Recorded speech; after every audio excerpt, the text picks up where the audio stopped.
It was a late summer morning when the chaos began at my ranch. A helicopter rescue mission had been scheduled for a critically injured worker, but to my shock, HOA Karen had somehow convinced a group of imposters to block the landing zone. These were not real officers.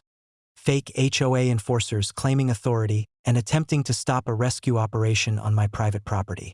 Their audacity was staggering, but I remained calm, knowing that preparation and legal authority would turn the situation in my favor. I immediately contacted the actual local SWAT team and explained the situation in detail.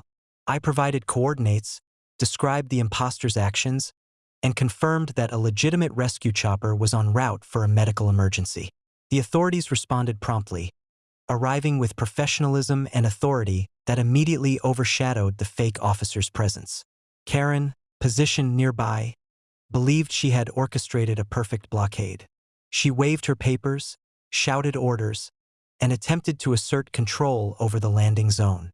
Her confidence was palpable, but entirely misplaced. The imposters hesitated as the real SWAT team arrived, their badges, uniforms, and official presence overwhelming the amateurs. The SWAT commander quickly assessed the situation. The fake officers were immediately disarmed of any authority, and Karen's scheme was exposed. The team coordinated with the rescue helicopter, ensuring the landing zone was secure and the operation could proceed without delay. Karen, witnessing her plan collapse, was visibly shaken. She had relied on deception and intimidation, but real authority and proper protocol rendered her powerless. I calmly explained the property boundaries and legal ownership to the SWAT commander, providing all necessary documentation. Any attempt by Karen or her imposters to interfere with the operation would be treated as criminal obstruction. The commander nodded, appreciating the clarity and preparation I had provided, and immediately took control of the situation. The helicopter landed safely, and the critically injured worker was transported for medical care without further incident. Karen, who had hoped to assert influence and control, was left humiliated, powerless, and exposed. The fake officers were detained for impersonating law enforcement, and her involvement, while indirect, was now under legal scrutiny. Neighbors and ranch staff who had observed the event were stunned. Karen's antics, once tolerated as eccentric, were now unmistakably dangerous.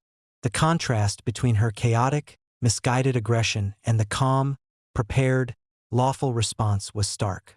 It became a vivid demonstration of how arrogance and theatrics can fail spectacularly when met with proper preparation, evidence, and legitimate authority.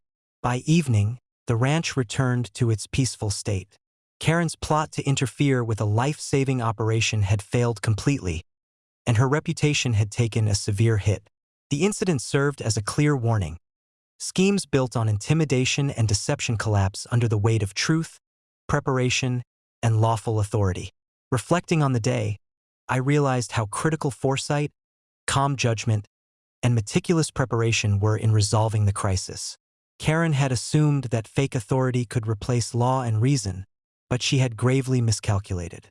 The rescue operation succeeded, property rights were defended, and Karen learned in the most public way possible that arrogance and deceit are no match for truth, preparation, and real authority.